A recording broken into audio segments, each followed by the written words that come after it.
Welcome to the Virtual Center for the Study of the Constitution and Civic Responsibility, an ongoing inquiry into American political origins and evolving institutions.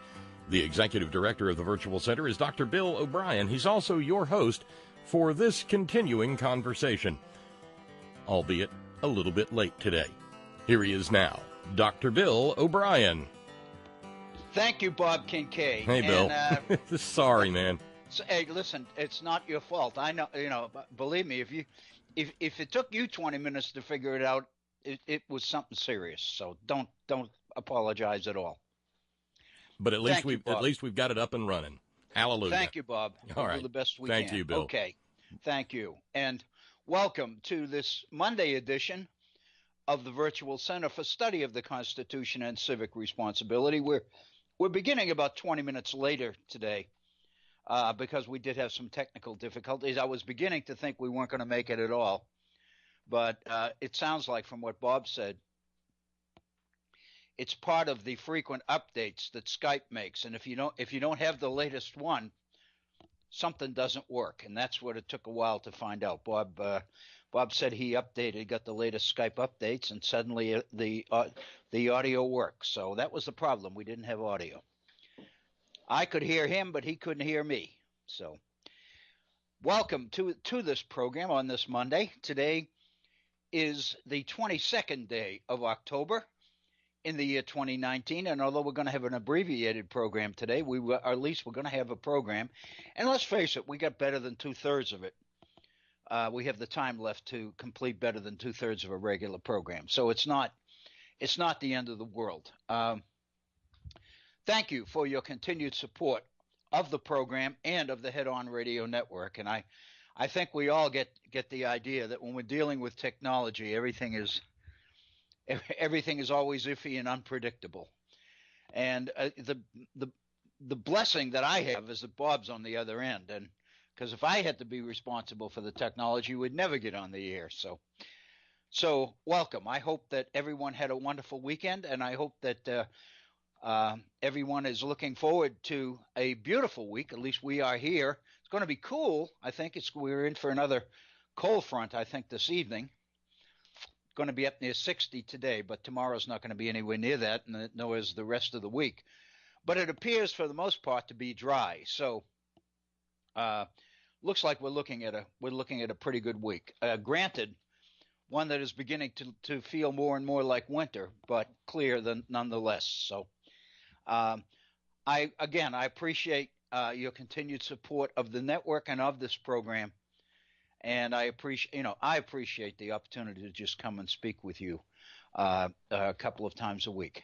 I must say, and after being 20 minutes late on coming on the air, I hate to start off with this as the first piece of information I've got. But we're going to have to forego a program tomorrow. I already told Bob before we went on the air that I do have a doctor's appointment tomorrow that involves a blood test, so I really have to be there for it, and it's going to run into the program. So start of the program. I think as I remember, the appointment is at like 11:40, 20 minutes before noon, and I'm afraid that I wouldn't be able to get back in time to do the program. So I think we're better off just basically foregoing tomorrow's program and trying to do everything we can to get back on Wednesday. Quite a bit going on since we've last been together, and I don't want to spend all of our time on current events or on President Trump, but that seems to be the way it is. And of course, I think all of us are aware that the midterm elections are 2 weeks from tomorrow, November 6th. So I remember it because I'm giving an exam to a class I'm teaching the day before, Monday the 5th. So I told students, as difficult as they might find the exam, at least they'll have the next day to recover because the university does not have classes on election day. So it gives everybody there who is registered to vote an opportunity to do so. So I in that sense, I believe it's a good thing. Although I'm kind of guessing that's not the reason that the university doesn't have classes on that day. But be that as it may, whatever the reason is, we do not have them, and I know a lot of other institutions are the same. I know public schools oftentimes are closed on election day as well, because so many times the polling place is in the schools. Let me encourage you to share your thoughts with us on some of the issues of the day, and there are many. We'll get to a few of them in a moment. But first, let me share with you the phone numbers. I'm a little bit befuddled today, to tell you the truth. Maybe it's just Monday. I don't know. Maybe it's my age. Maybe it's the fact that we started a little bit late. I don't know. Maybe it's a combination of all of those. Or maybe it's just that I'm getting old. You know, whatever the factor is, the real factor is, I do want to invite you to participate in our program by communicating with us. The most direct way, of course, is to come on the air and join us. We would love to have you. And I use the word we advisedly. It is not just me that would appreciate hearing from you, but I know our other listeners would as well. We have two phone numbers that are available for you. Both of them will take you directly into the Head On Radio Network studios and will get you on the air pronto. The first one, this is the number we've had for some time, area code 304-574-8178. That's 304-574-8178. The new number, which is a second line coming into the Head On Radio Network studios, same area code, 304-640-2829. 304-640-2829. If you'd like to communicate directly with me, and not come on the air yourself, and you trust me to get your thoughts on the air for you, I'd be glad to do that. You can send me an email. My email address has not changed. waobrien906 @gmail.com. That's waobrien, OBRIEN 906 @gmail.com. You can also communicate with me directly by using our Facebook page. If you go to our Facebook page, which is very easy, just go to the home page of Facebook, facebook.com, and in the search box at the top, type in the Virtual Center for Study of the Constitution, and you'll be onto our Facebook page. And there you'll see a number of postings. I put one on there day before yesterday, and I plan to spend a little bit of time on that issue today. With each posting, there are two boxes at the end of each posting, a share box and a comment box. If you click on the share button, that will send that particular posting to all of your friends on your Facebook page. So that way our postings get a little bit more visibility. They reach more people. And I appreciate that if you choose to do that.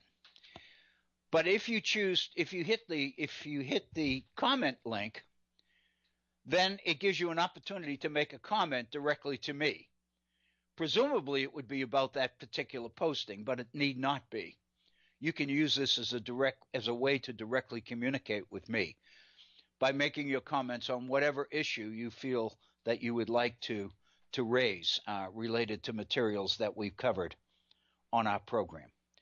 So whichever is most convenient for you, then by all means, please know that we would love to hear from you.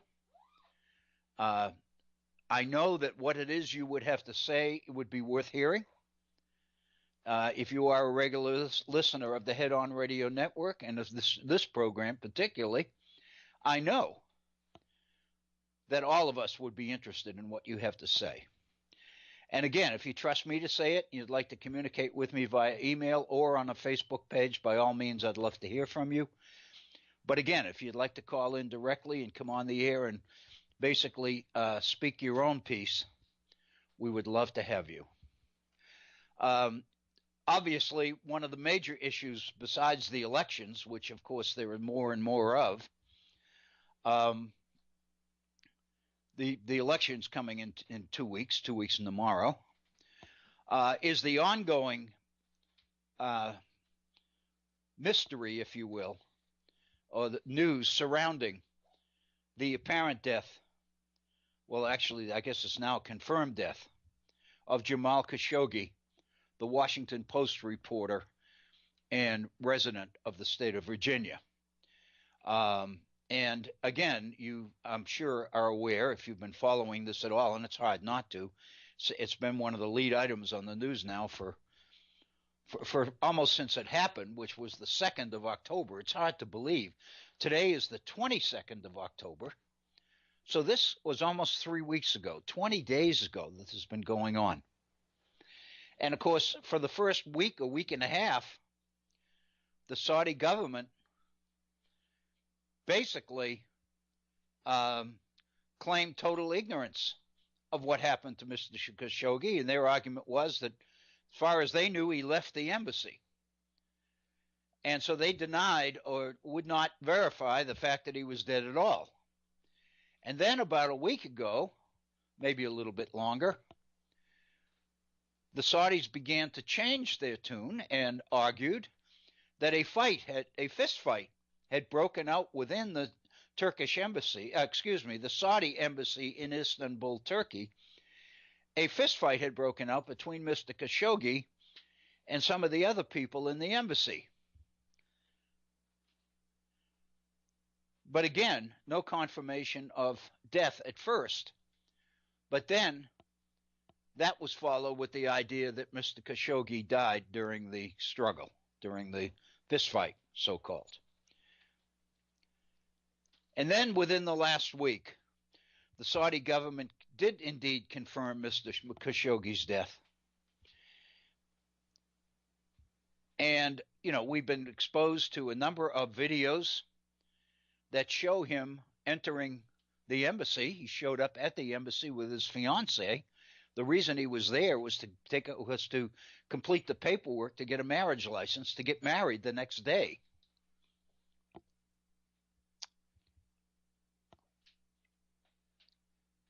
The news that is a headline in today's Washington Post is the fact that it looks like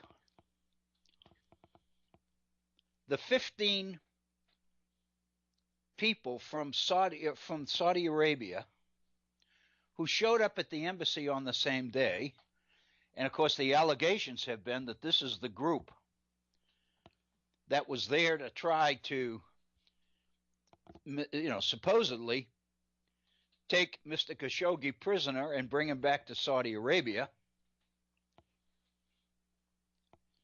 One of the members of that group of 15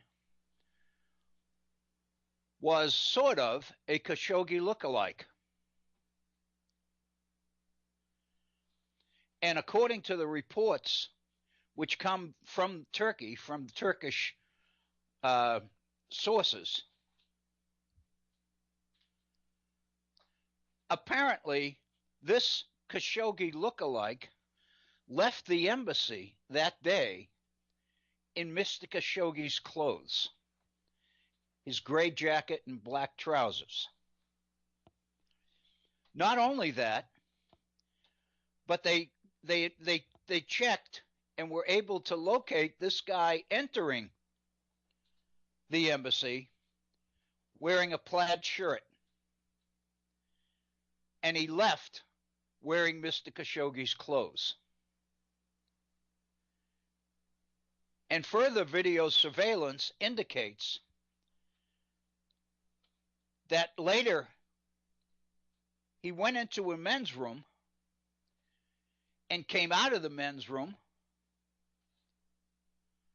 dressed in the plaid shirt again. So the implication here, obviously, and this is what the Turkish government is asserting, is that this lookalike was there just for that this would give the Saudis deniability if anybody accused or claimed that Khashoggi never left the embassy. But in fact, since this lookalike was wearing Mr. Khashoggi's clothes, the implication is that he had already been accosted and assaulted and murdered. So here we are. And President Trump's response has been kind of mixed. At first, he said he believed the Saudis originally when they said they had nothing to do with it, or that the Crown Prince had nothing to do with it. Then, later last week, the president came out and said that it was very clear that there were lies coming from the Saudis, and the story was not nearly as clear as it ought to be, and that we were determined to get to the bottom of it and find out information. And if the information indicated that Mr. Khashoggi was murdered and presumably dismembered, which is the explanation for the fact that nobody can find his body, then severe punishment would be necessary. But the president has always followed that statement or that assertion with the claim as to how important the deals were between the United States and the Saudis, arms deals especially. And the president made it very clear that he doesn't want to do anything that will disrupt this arms deal, this lucrative arms deal, which is underway, and many of the other international trade relationships that we have with the Saudis. Another item in today's news related to this is that last evening, Sunday evening, Angela Merkel, the Chancellor of Germany, announced that Germany was suspending its arms deals with the Saudis over this until the truth came out.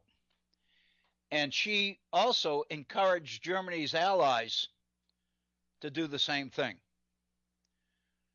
And a number of nations have canceled their participation in an upcoming economic summit scheduled for Riyadh, the capital of Saudi Arabia. So now, at least according to the Washington Post this morning, the pressure is on President Trump, whether in fact he's going to insist on maintaining our willingness or our determination to conclude this arms deal, or whether in fact he's going to go along with Angela Merkel and suspend the arms deal with the Saudis, as Germany did and as Germany is asking its other allies to do. This is absolutely incredible. It's an incredible story. It almost sounds like fiction. And I guess it basically bears the old expression that sometimes reality is stranger than fiction. The truth is stranger than fiction. If you put this in a novel, people wouldn't believe it. But here we are. It's 2018, 2 weeks before an election, and the world is dealing, and the nation is dealing with this kind of an issue. So it's very, very, very disconcerting. Let me say, one of the items that I thought we might deal with today, and it fits very well into this particular period of the program,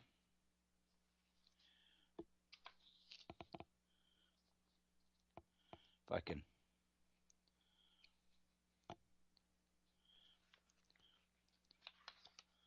get my ducks in order here.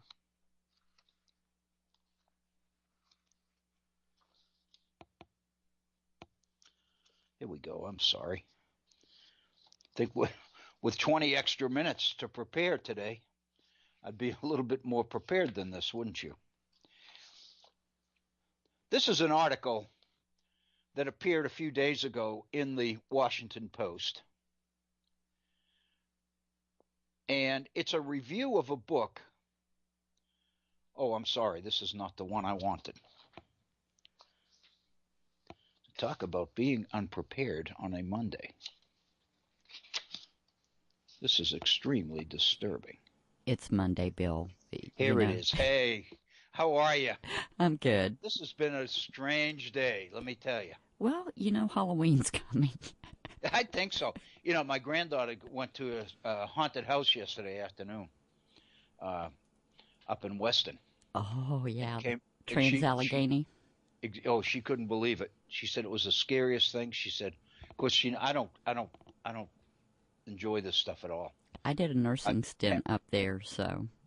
Halloween's one of those days I don't go out, I don't answer the door, I don't do anything. Well, it's the general mayhem that's occurring. So, Monday we're a little slow, but we're here. But I usually get a laugh because when I tell people the truth, and it's the last time I can remember when I was a kid and I used to go trick or treating. The last Halloween costume that I wore was a Harry Truman mask. Hey, that's perfect. That's perfect. So anyway, I guess I did do it at one point in time. Anyway, I apologize. I do have my handout, and I apologize. I'm fumbling through papers. I got about 6 issues here, and I know I'm not going to be able to do them all, but this particular one I wanted to do because it's appropriate right now, and it's an article, a column that is in today's Washington Post, and it's written by Robert Kegan, and it's related to the disappearance of Jamal Khashoggi. And he's using it as a theme to talk about an important element in American foreign policy. And let me say just a little bit about Robert Kegan, first of all. He is what we called a neocon. In fact, he's one of the founders of the group, the neocon group in the 90s. The Organization for Peace, Peace and I can't remember what the name of it is, but it's a very interventionist organization. And there's no question that these neocons were instrumental in promoting the Iraqi war, the invasion of Iraq in 2003 under President Bush, George W. Bush. Robert Kegan is a co-founder of that group. And he's very, very instrumental, an instrumental voice in American foreign policy. But he is an expert. There's no question. He is a noted authority on it. His article is entitled "The Myth of the Modernizing Dictator." And of course, it's about Saudi Arabia and the new crown prince of Saudi Arabia, Mohammed bin Salman, referred to affectionately as MBS. And basically what he said is America's strong support for Saudi Arabia during this Khashoggi thing is very consistent with American foreign policy in the past anyway. And it's based on the idea that goes all the way back in American foreign policy into the Cold War, back into the 20s and 30s, in fact. And it's the belief that modernization, the process of a nation moving from traditional to modern, usually has to go through an authoritarian phase, where there's a strong government in power, a dictator. And the assumption traditionally is that when a nation is undergoing the kind of changes which we associate with modernization, they are becoming more in line with more capitalistic and more democratic at the same time. But the reality is, and again, this is Kegan speaking, the reality is that this is a messy process. And the only way to make sure it happens is to basically support the power of strong autocrats, dictators, who will institute the policy changes necessary to make this transition to modernization follow through and continue to their completion. Kegan points out, for example, that in the 1930s, 20s, and 30s, this is the way many people in the United States looked at Hitler and Mussolini and Stalin, as these were autocrats, necessary autocrats, as society transitioned into modern free enterprise capitalism and participatory democracy. That is basically Kegan's point, is that going all the way back to that period, the United States has been very favorable, has leaned very favorably toward autocrats. On the mistaken idea that these people were necessary instruments in the onset of participatory democracy and free market capitalism. And he said America has been dealing with MBS, with Mohammed bin Salman, the same way, assuming that he is a transformational figure seeking to reform Saudi Arabia's one commodity economy, oil, and to reconcile Islam with the modern world. And some of you may remember, I know I mentioned it on the air at the time, that Thomas Friedman of the New York Times some months ago posted a very favorable op-ed on what was going on in Saudi Arabia, on the modernization that the new crown prince was making happen in Saudi Arabia. And he pointed out that naturally it had problems, there were bumps in the road, etc. But Friedman was very, very favorable and encouraged American support for his efforts, with the idea that a good relationship with Saudi Arabia was beneficial in that part of the world, because it was a challenge, it was an alternative, if you will, to the threat posed by Iran. And so therefore, our foreign policy had a vested interest in supporting the efforts of Mohammed bin Salman. Kegan goes on to point out in the 20s and 30s, we looked at Mussolini and Stalin and even Hitler the same way. During the Cold War, the United States supported strong leaders in the Philippines, Ferdinand Marcos, the Shah of Iran, Park Chung-hee in South Korea, Pinochet in Chile. We were supporting what we called modernizing dictators. The assumption is they were a means to an end, a necessary means. And then Kegan addresses the issue of modernization theory. And this is what he says: developing societies, the argument ran, had to move through an authoritarian stage before they could become democracies, for both economic and political reasons. Only authoritarian governments could be trusted to make the right economic decisions, unhampered by popular pressures for inflationary and deficit-raising spending. So this was the idea. In the 1960s, Samuel P. Huntington, the political scientist, argued that what's most important is the end game, is the end result. And as he said, developing societies need order more than they do freedom. That while many of us had concerns about the fact that these dictators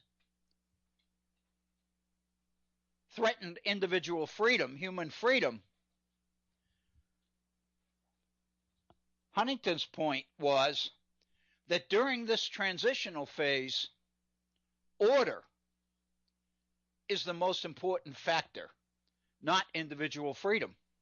That'll come once the changes are complete, Huntington believed. And in the 1970s, and I remember this very well, I'm sure some of you do too, Jeane Kirkpatrick, many of you may remember her in the United Nations. Jeane Kirkpatrick defended America's support for what she called, admitted, were friendly right-wing dictatorships. And this is according to Kegan, on the theory that they would eventually blossom into democracies if the United States supported them against their opponents, but would give way to radical communist governments if the United States ever withdrew support. So what Jeane Kirkpatrick was justifying was American intervention overseas with the idea we were helping to create democracies throughout the world. But in order to do it, we had to support these temporary dictators because they were the ones that would make the changes and institute the policies necessary to make these kinds of changes work successfully. And Kegan points out that actually none of this ever came to fruition because it's based on the assumption that these people will eventually get out of the way and let democracy happen, which is a little bit hard to believe when you think about it. These dictators don't voluntarily give up government, give up power. And so the fact of the matter is the only time that these countries did become democratic is when these dictators were forced out.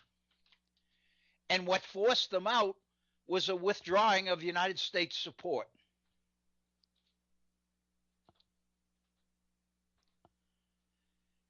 And according to Kegan, this is the way that we have looked at Saudi Arabia.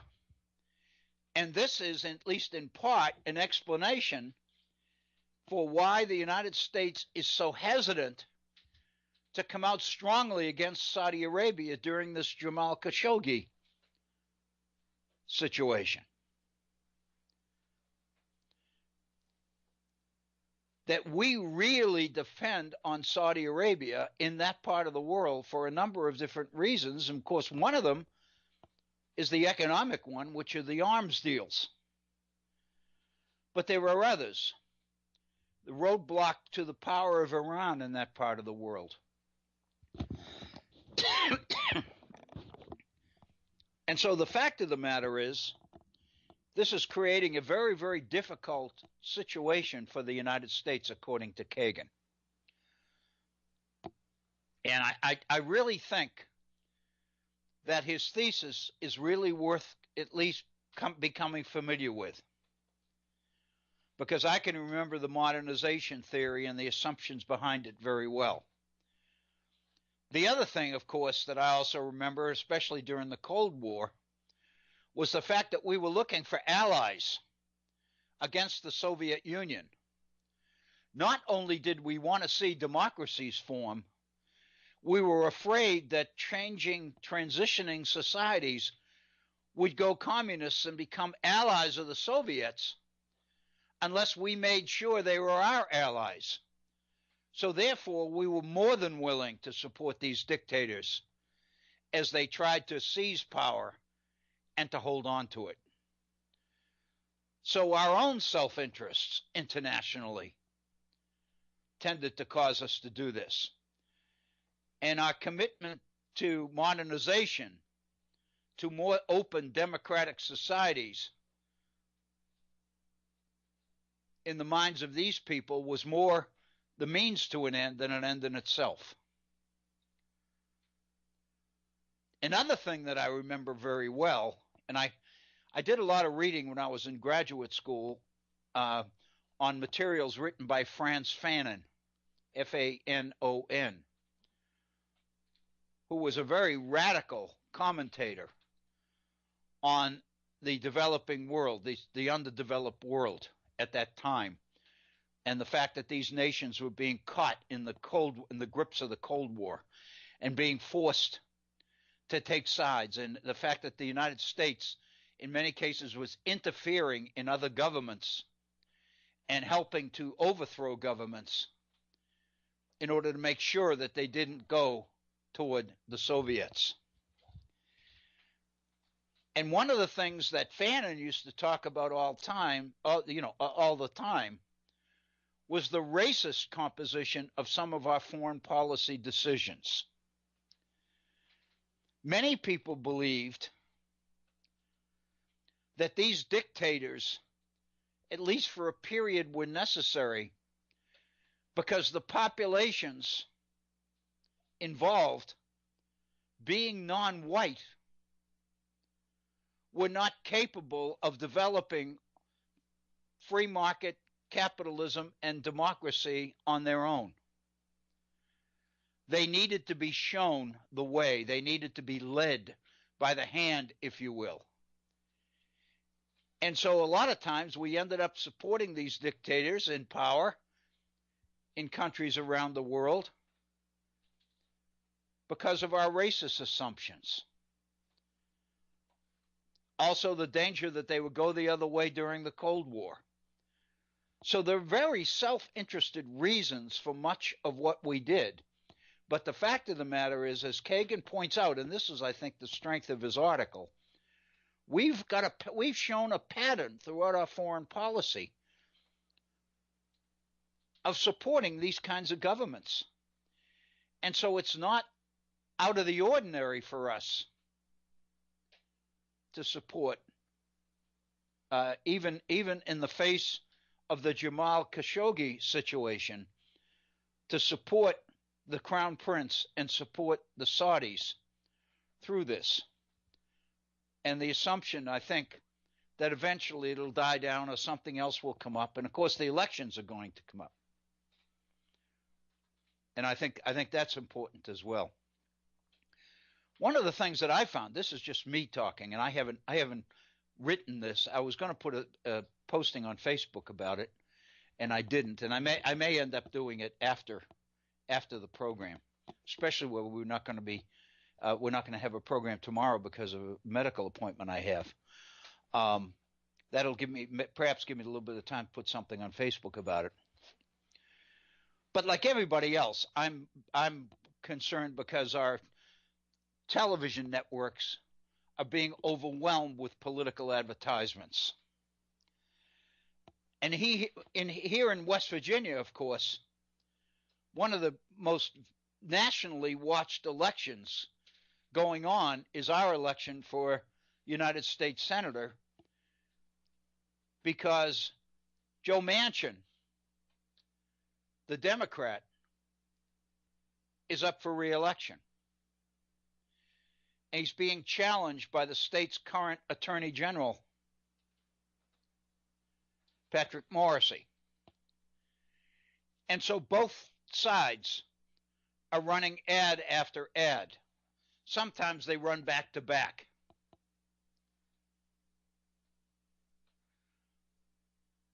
But one of the things that I've noticed of late is that President Trump, here in West Virginia, as well as in many other states, just look at the number of rallies he's had in the last 10 days.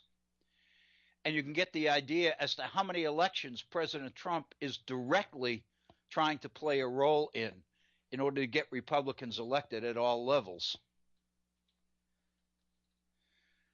Here in West Virginia, the Morrisey campaign, the Republican campaign, is running ads that feature President Trump.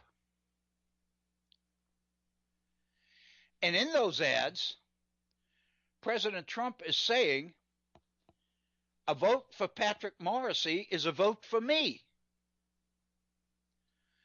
And then we have a local race for congressman for the House of Representatives here. And President Trump is saying the same thing about her.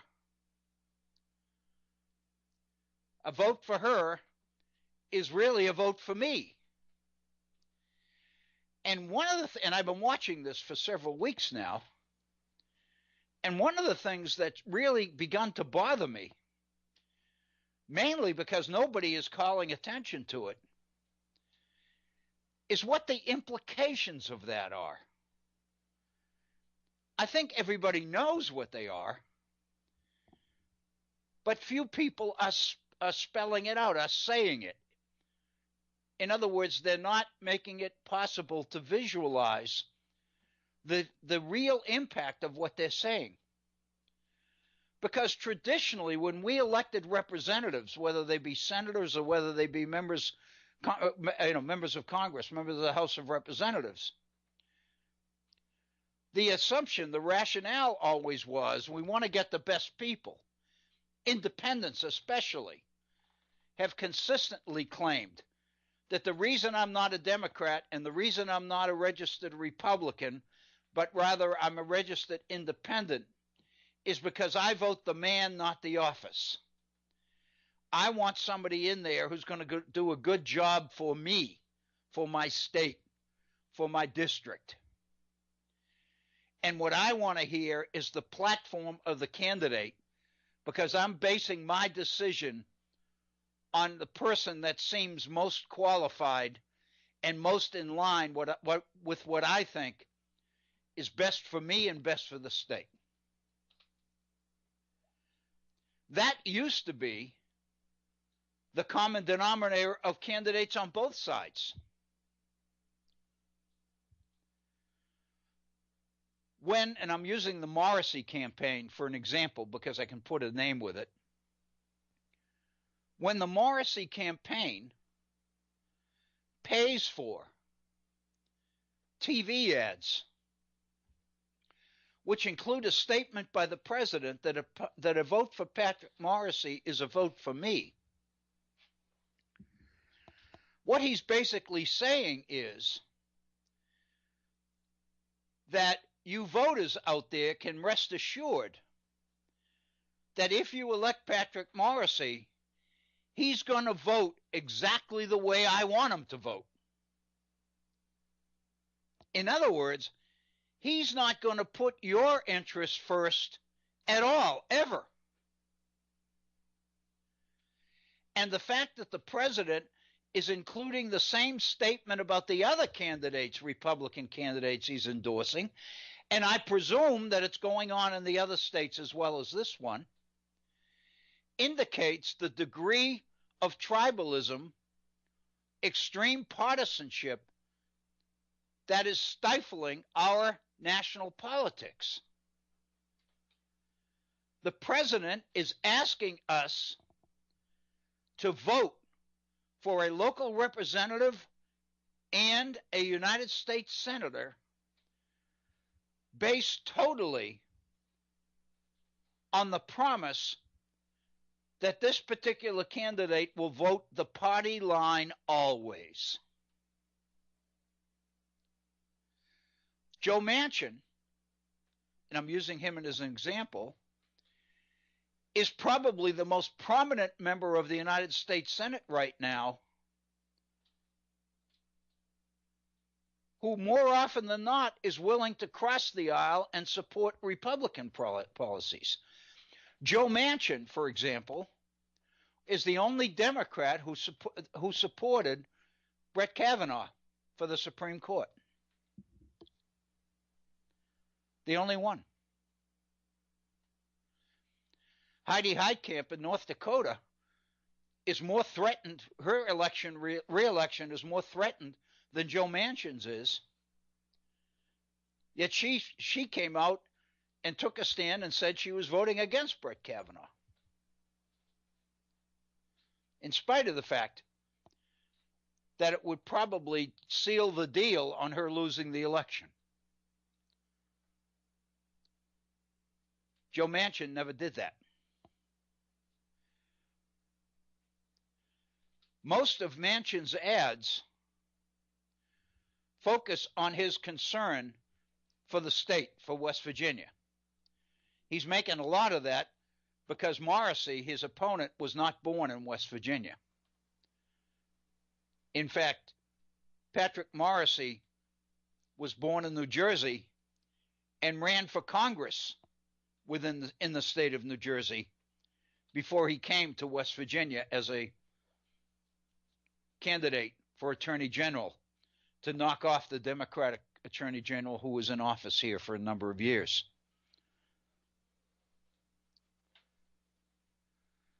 What bothers me is what this is saying about the primary responsibility of an elected representative.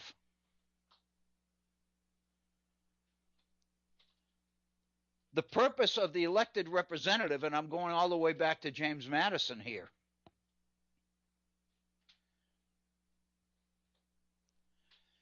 is the idea of listening to constituents,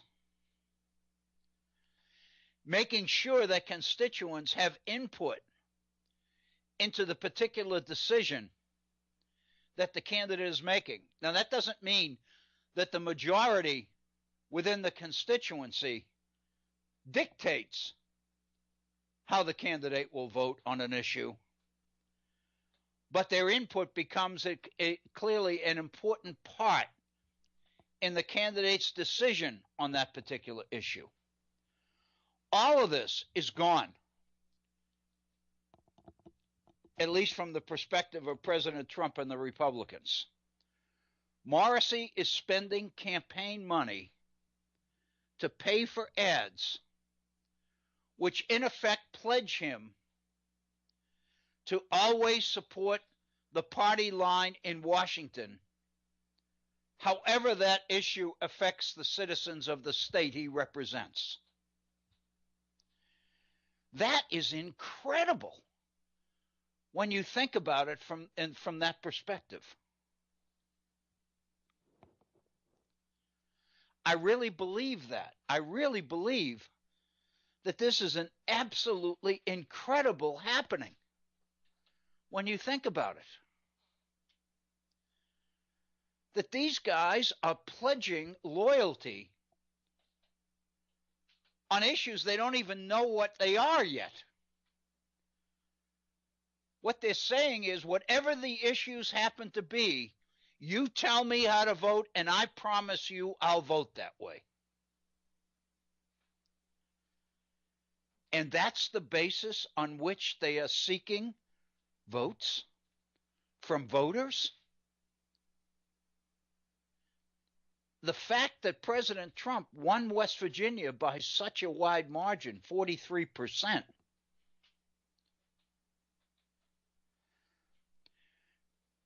indicates that these people believe that's the best campaign position they can take, is to support and endorse President Trump and President Trump's agenda. But rarely does that kind of an admission go all the way to a pledge which says in effect, I'm willing to support whatever position on whatever the issues are, which I don't know yet. However you tell me to vote, I'll vote that way. That flies in the face of everything that any of us have ever thought or wanted to think about the moral or ethical behavior of an elected representative. It basically dismisses the input and the priorities of constituents totally. What it suggests, interestingly enough, is movement in the direction of the same autocracy that we were talking about in developing, modernizing countries that the United States has a history of supporting. In other words, it says that we're moving in exactly that same direction. Not only are we moving there, but the person who's at the head of that movement is openly asking us to do it. to basically let him dictate what we do and how we do it on everything. And these candidates are running for office by pledging to voters that they'll do it. No matter what impact it has on the state, on my constituency, doesn't matter. My judgment doesn't matter. All that matters is my vote. Here in West Virginia, that's obviously why President Trump wants to defeat Joe Manchin. Joe Manchin will cross the aisle and support the president on issues. He's done it a number of times. But because he has that D after his name, he's not 100% dependable. Because Manchin always is talking about how much he loves West Virginia and how much West Virginia comes first in what he does. He refused to make the decision, at least to publicize his decision, on Brett Kavanaugh until the last minute. He went around the state. He had his people running around the state, gathering information on Brett Kavanaugh. If you remember, he was the last member of Congress, of the Senate Judiciary Committee, to go into the basement of the Senate and read the email, the transcripts, the documents requested during the Kavanaugh hearing by Democrats. He was the last one. On the morning of the vote for Kavanaugh, he was in the bowels of the Senate, reading those documents. So at least Joe Manchin is pretending to care about what West Virginians want, and what he believes the state most needs. And he's claiming that he'll put the state's interest and the citizens of West Virginia's interest above politics. His opponent won't do that. Why Joe Manchin doesn't say this, I don't know. It's obvious. It seems to be a great if I was running, I'd sure emphasize it. I'd be telling everybody who would listen what my opponent running as a Republican is telling me, what that R means in today's world. I think if voters understood that, they would react against it, a good number of them. I realize that we haven't paused for our break today, but given the fact that we began so late, right now we're about 12, 13 minutes after the hour. My feeling is it might be the best thing to do to try to reclaim some of the time we lost in getting started today. And if I think I can do it, is to go right through to the end of our program at the top of the hour. So if you're comfortable, by all means, I'll try to do that. And I believe me, if you need to leave or whatever, of course you can do that. I'll never know it, but I do encourage you to do that because it's a long time. We're talking about an hour and 40, almost better than an hour and a half of straight time. Anyway, I think this situation about the dictators, the article in today's Washington Post by Robert Kegan, I think it's one I'd recommend that you take a look at, because Kegan is acknowledged to be an authority on American foreign policy in today's world. It's important to recognize where he's coming from ideologically, because he comes from where I'm looking, perspective I have. He's coming from a place which raises serious issues with me. because of his neocon background.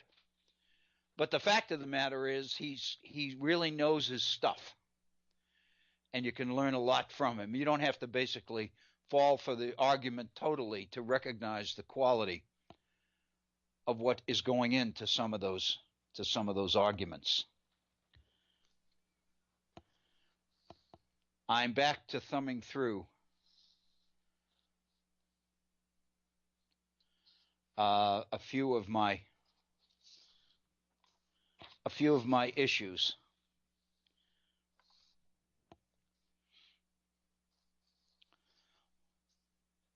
One of the issues that I've been particularly interested in of late, and I think I can go back and give you some background on this from about three or 4 weeks ago in our programs, is the issue of slavery and the important role that slavery has played in America's history. I think I've mentioned before, and many of you are undoubtedly aware, that of late there's been an awful lot done on the issue of slavery, an awful lot of research and publishing done. And more of that publication, of that research, is demonstrating just how critical slavery was to the successful development of this nation. Some people are even saying that the development of this nation, the economic and political development of this nation, was achieved on the backs of slaves.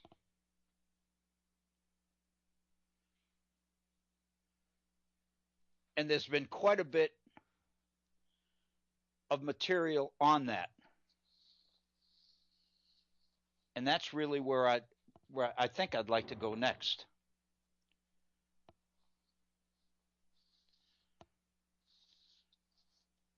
I found this to be particularly interesting. This is on the New York Historical Society website. It's about New York City. This is something I did not know. But as I've been doing more and more reading on, I can't help it, there's so much coming out on the institution of slavery that it would be almost practicing anti-intellectualism to not get into it. This is in the New York Historical Society website. The fact that in 1860 and 1861, the election of Abraham Lincoln, when the issue of Southern secession came up, the New York Historical Society documents as well that Southern states were not the only ones in the country talking secession from the Union at that time. So also was the mayor of New York City, Fernando Wood. He called for the city of New York to declare its independence from both North and South during this controversy, because he recognized that the great port of New York was a great port for both sections. In other words, the New York City mayor, Fernando Wood, was almost going back to Thomas Jefferson's idea of politics, the idea of neutrality, that it was possible for New York as a major city, dependent on both sections, North and South, to claim neutrality and continue to deal with both, or to secede from them both.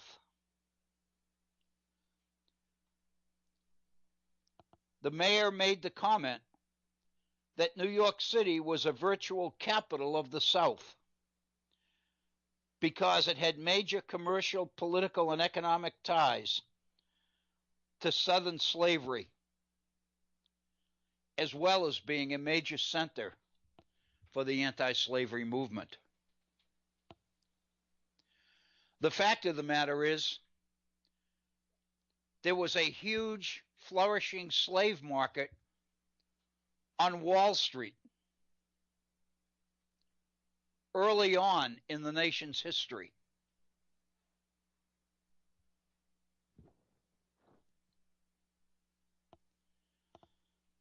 In 1711, New York City established a slave market on Wall Street. Slave auctions were held in this market between 1700 and 1722. More than 5,000 African slaves came into New York City, most of them directly from Africa. And throughout most of the 17th and 18th century, New York had the largest urban slave population in mainland North America. Many well-known companies, even today, had their origins in slavery and the slave trade. Lehman Brothers, for example, the major investment firm that, as you know, went bankrupt, right? That precipitated the recession in 2008. Lehman Brothers, Morgan Chase, Wachovia Bank of North Carolina, Aetna Insurance, Bank of America, the Royal Bank of Scotland. All of these were heavily invested in the institution of slavery.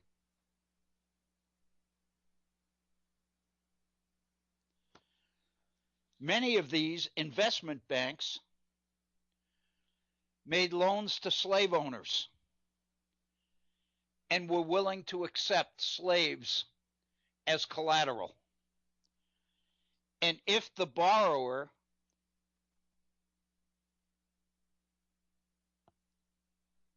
reneged on his debt, the bank ended up owning these slaves. And that indeed happened.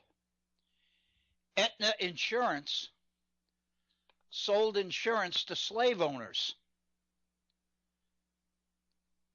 What that tells us, obviously, is that there was a huge business, insurance business, in insuring slaves. They were an investment, an expensive investment, and slave owners insured them. Slave owners were compensated for the loss of people considered property.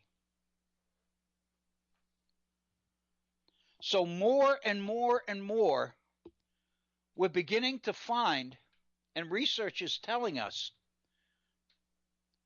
that this nation was more dependent on the institution of slavery than any of our textbooks or any of the classes in it would ever admit.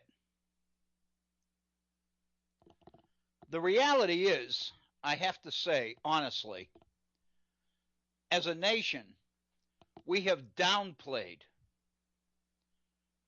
the significance of the institution of slavery in the history and development of this country because we see it appropriately as an embarrassment. The less said about it, the better. But the fact of the matter is, as the nation overcomes that embarrassment and begins to talk about what really happened and begins to farm the resources, farm the documents, the evidence, it's becoming clear just how significant in the nation's history slavery was.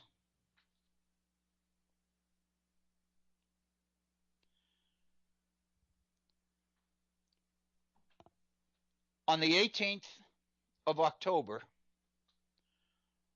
which is 4 days ago,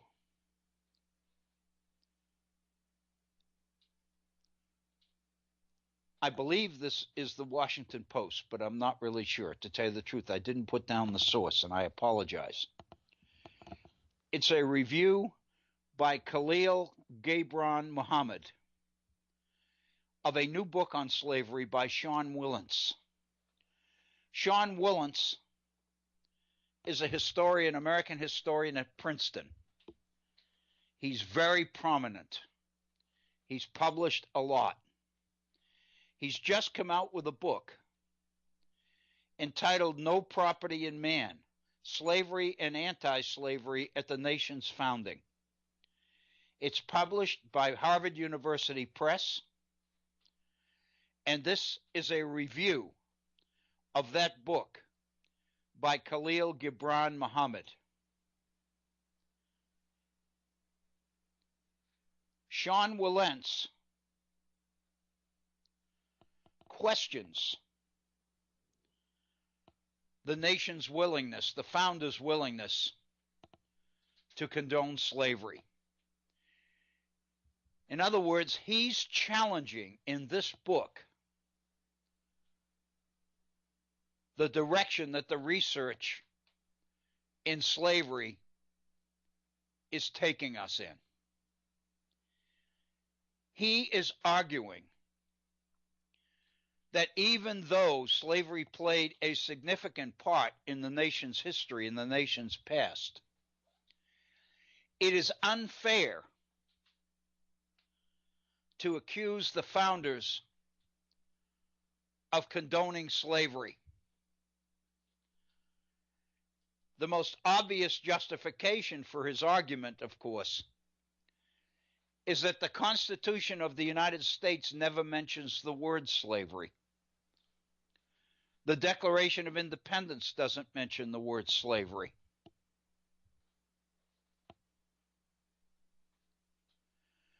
Most people who argue that the country was indeed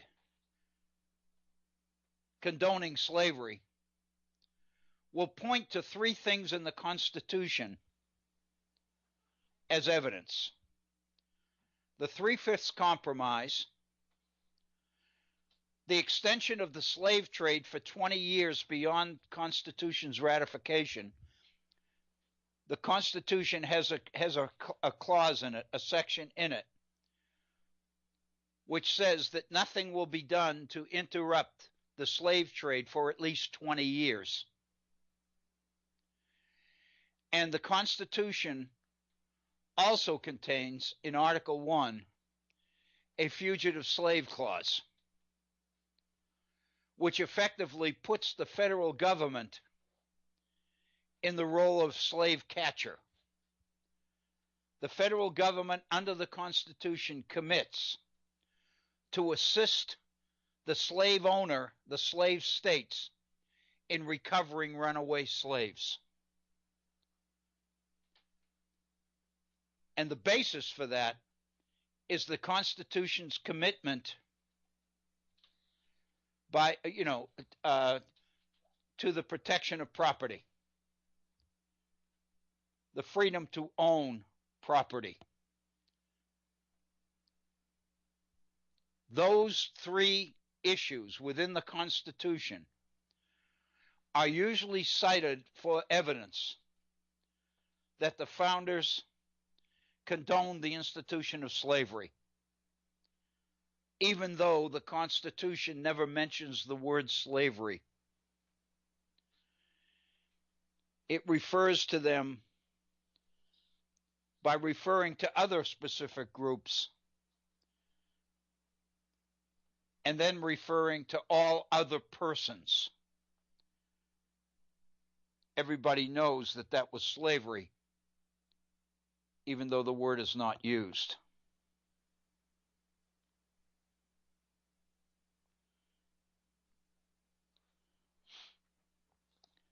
Sean Wilentz takes issue with the allegation that the founders condoned slavery.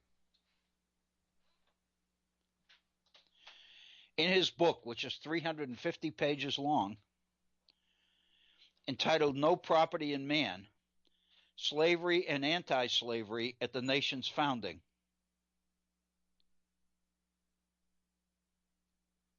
Wilentz argues that to accuse the founders of condoning slavery, one of the most destructive falsehoods in all of American history.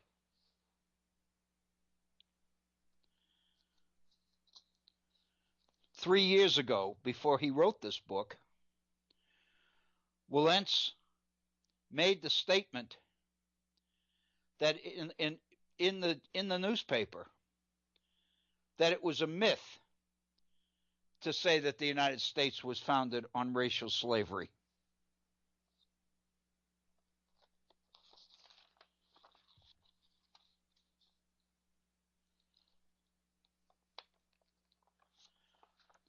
And that, of course, what we've seen mentioned, all the literature that has come out.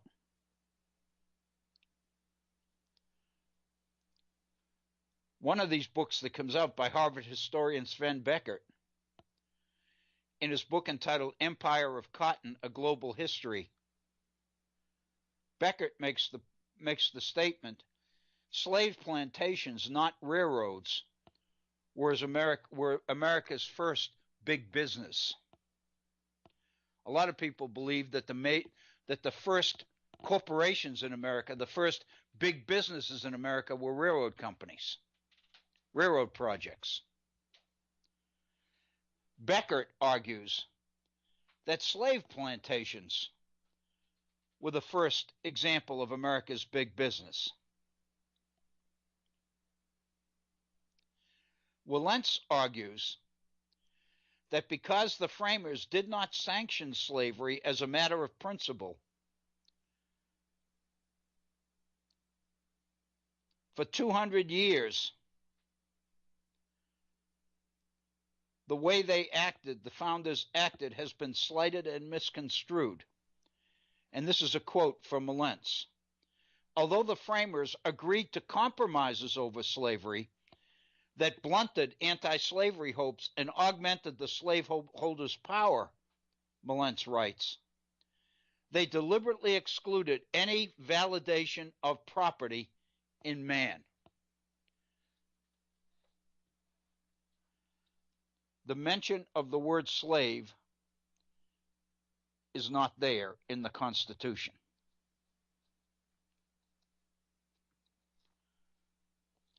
What Wilentz is relying on is one source from James Madison's papers, the publication of James Madison's notes from the Constitutional Convention. Madison died in 1836. And the stipulation was that as long as Madison lived, his notes on the Constitutional Convention would not be released. They could not be released until after his death. When he died in 1836, and his notes became public,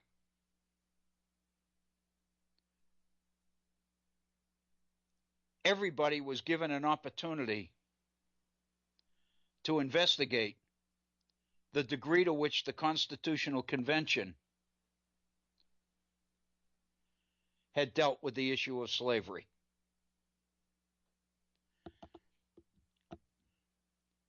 And what Wilentz points to is this.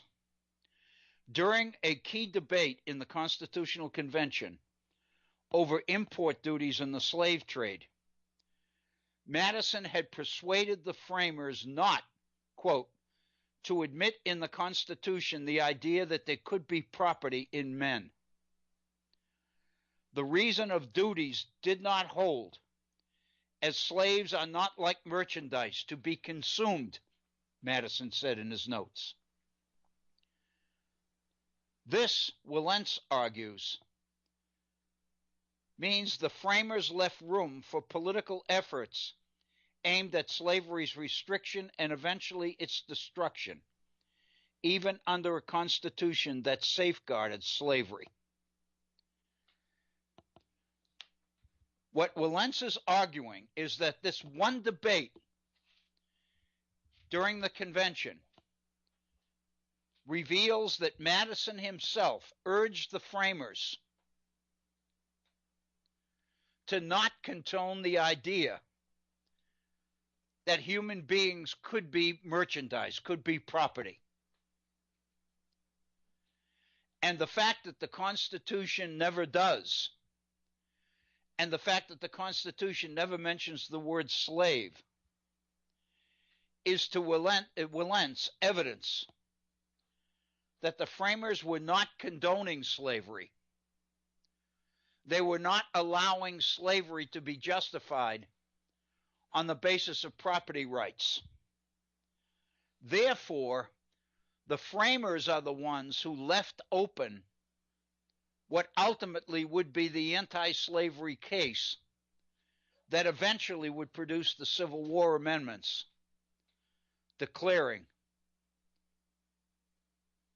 that slavery is not condoned. And that's the only mention of the Constitution, in the Constitution, of the word slavery, is in the 13th Amendment, which abolishes it totally by name.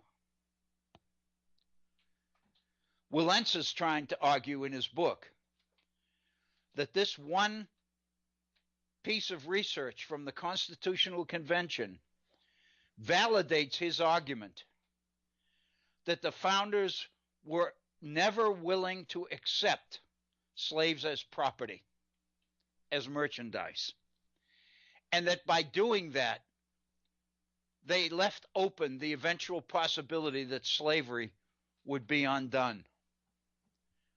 And they've never been given credit for that, is what Wilentz is arguing in his new book.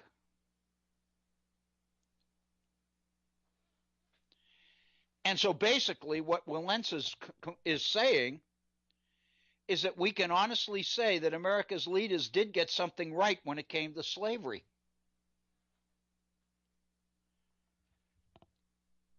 But the question that the reviewer,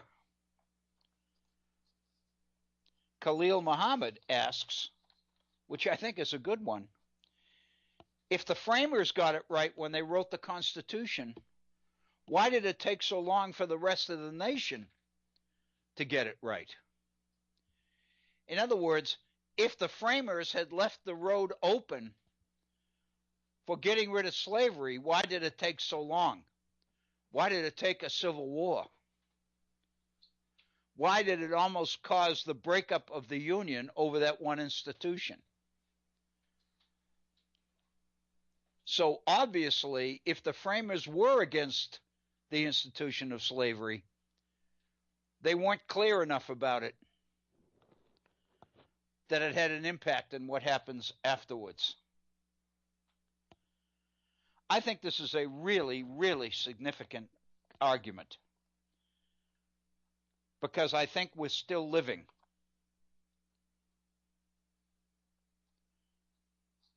with the institution of slavery and its legacy, its impact on the nation. The issue of racism is so important in the debates over immigration, on the flood of immigrants, the so-called 5,000-person caravan that has just entered Mexico from Guatemala on its way here.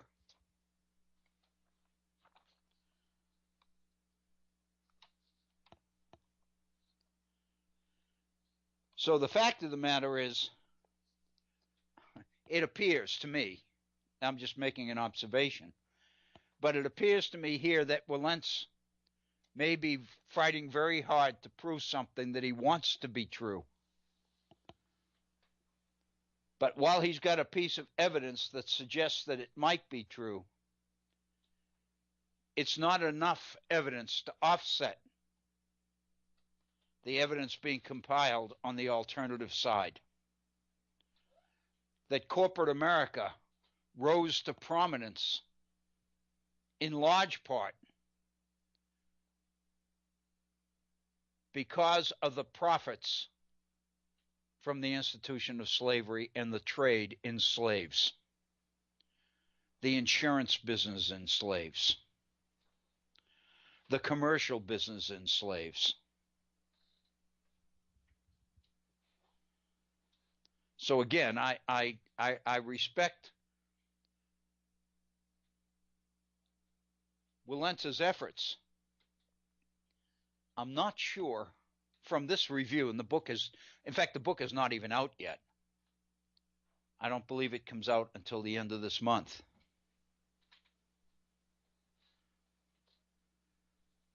I don't believe that he's got enough evidence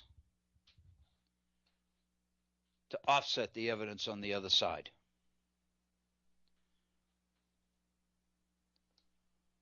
But I think the issue is important because the issue of slavery itself remains extremely important. And before I end this, put away this topic entirely,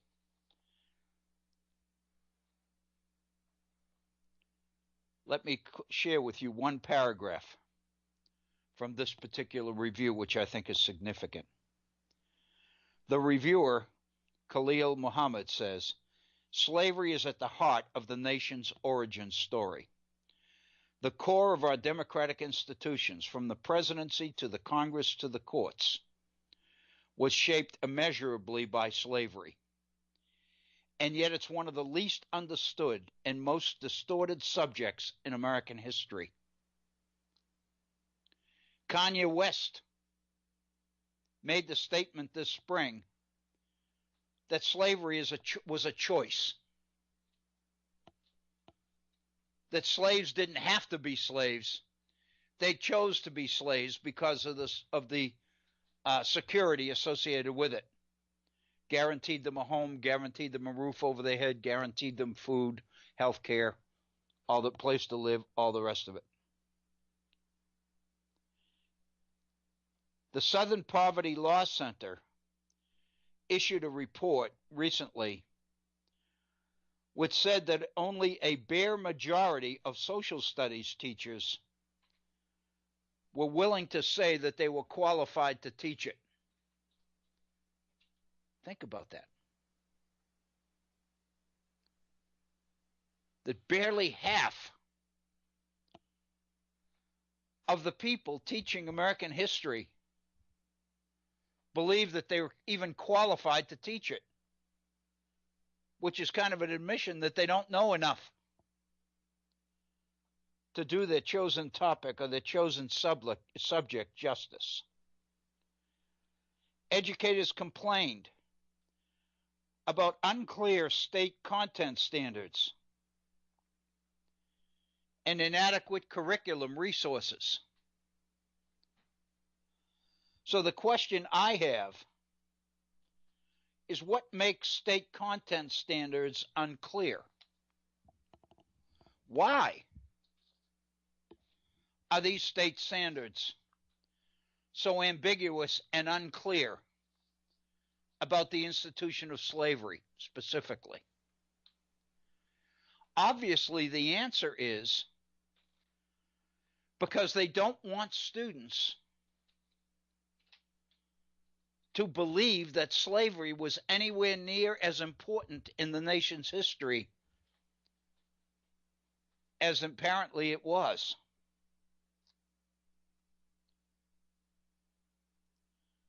Consequently, Khalil Muhammad says, the net result is high school students are virtually illiterate on the issue of slavery.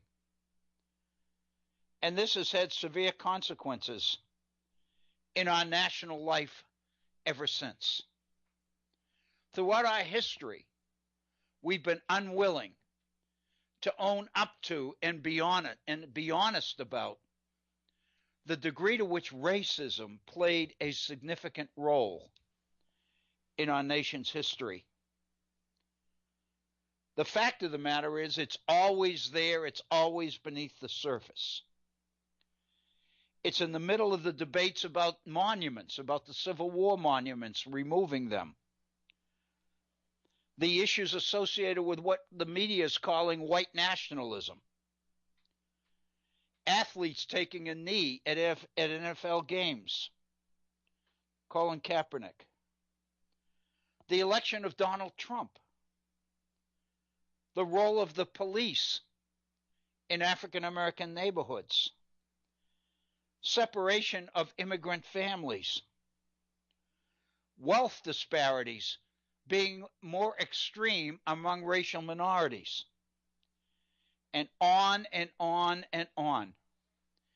The issues which have engulfed our politics for so long almost seem to demand some awareness of the nation's history. But on this particular topic, they never got it. And they're still not getting it. And they're being asked to make intelligent political decisions in elections, for example. In this election, not knowing the issues at all. The extent to which race is a factor in America's immigration policies, in the construction of the wall, for example, in the religious ban toward Muslims coming into the country, and many of the other things that happen in the country that make and control so much of our news. We talked, as I mentioned at the beginning, we talked several weeks ago about the Second Amendment and the militia cause of the Second Amendment as it related to the institution of slavery. The reason that the wording in the Second Amendment was phrased the way it is about well-regulated militias being critical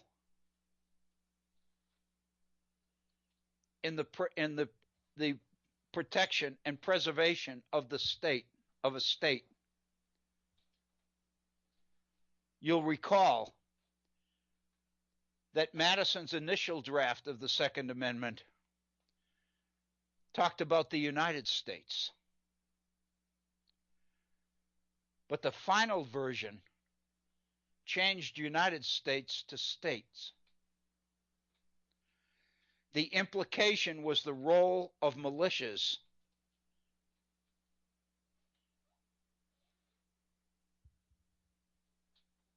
in the institution of slavery in the southern states. And the fact that so many southern states had laws requiring white males to serve in the military and to have access to arms so that they could participate actively in these slave patrols, in these regular searches of slave quarters for weapons and evidences of any kind of budding slave rebellion. That's stuff that never makes our history books, never makes our classroom. That's stuff that few of our social studies teachers even know about. The statements, quotations by Patrick Henry in the Virginia Ratifying Convention, talking about the need to preserve and protect the right to bear arms in order to be able to continue to control slaves. It's there.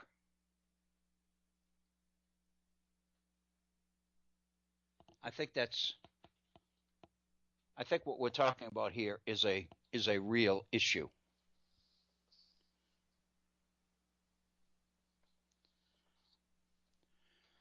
There's one more thing that I should have mentioned this at the beginning of the program because it goes in the category of recent news. This just was in the Washington Post just yesterday by the Washington Post editorial board.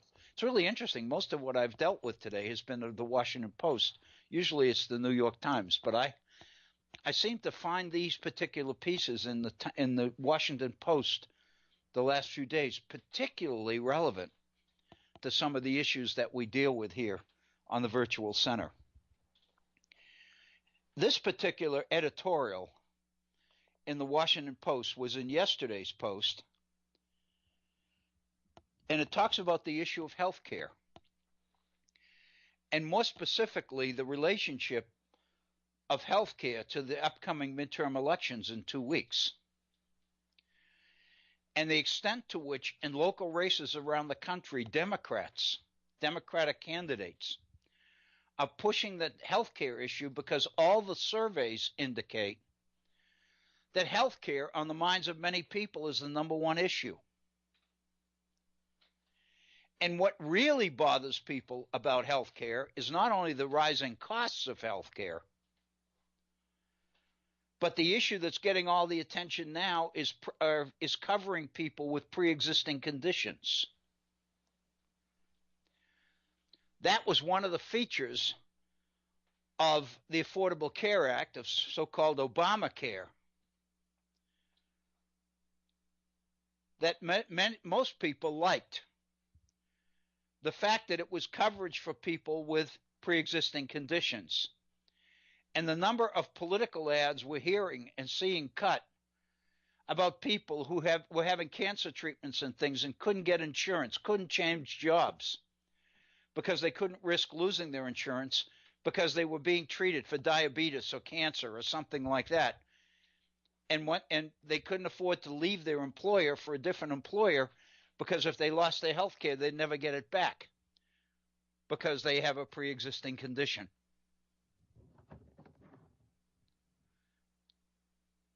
Up until last year, as we know, President Trump and the Republicans in Congress were committed to overturning the Affordable Care Act, obliterating it, negating it, voiding it. And when the issue of pre-existing conditions came up, Republicans were responding by saying, oh, that we can still come up with a way to cover people for pre-existing conditions. We don't have to keep Obamacare to do it.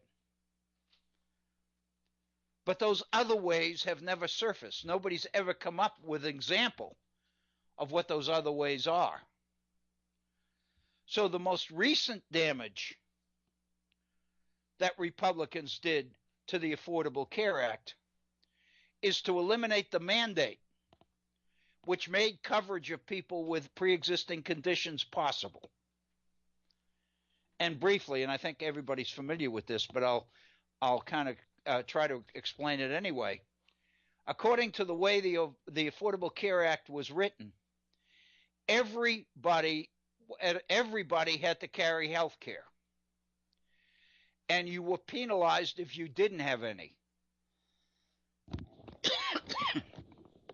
In other words, healthy people, young people, had to have health care insurance. Even though all the data, all the research shows that young people rarely use it, which means that they're being required by law under the Affordable Care Act to carry insurance that they may not want to pay for because they know they're not going to need it, at least now. Maybe later, but not now. But the fact of the matter is, this mandate to carry health care coverage is the only way that insurance companies could be required under the legislation to cover pre-existing conditions. Insurance companies needed the revenue from people carrying insurance who didn't use it in order to cover the costs of the people who definitely would use it, which would be the people with existing conditions. So what the Republicans did last time around was abolish the mandate as being un-American, requiring people to buy something they didn't want. So they didn't abolish coverage for pre-existing conditions, but they abolished the only way that you could pay for it. And the result has been that the cost of this insurance has continued to escalate rapidly because the insurance companies are raising the cost of the premiums because they no longer can rely on the revenue from young people who don't use it. If insurance companies insure only sick people, they can't make money. They can't stay in business. This is the point of the editorial.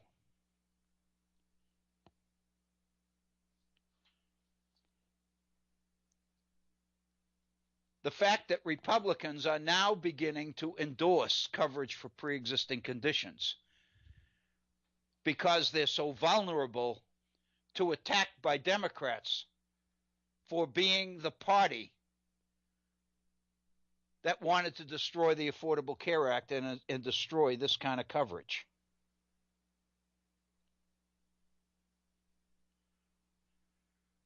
But the irony of the situation is more than 20 states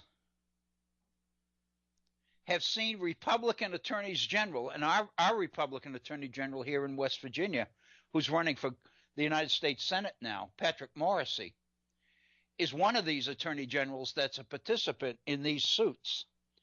20 state attorneys general have asked the federal court to declare Obamacare unconstitutional. And this is their reason. Because the law is no longer viable without the individual mandate. Think about this. The Republicans killed the mandate. Now they're arguing that the courts need to negate the entire law because it can't work without the mandate, which they just destroyed.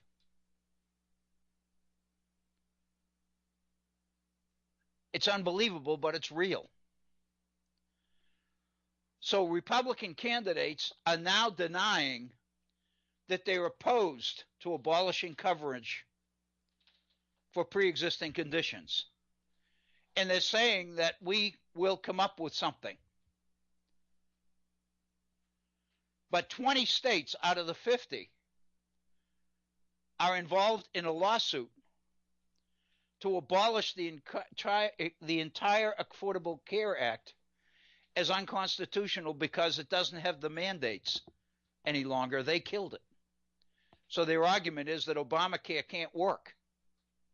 And the reason it can't work is because they are the ones that made it unworkable.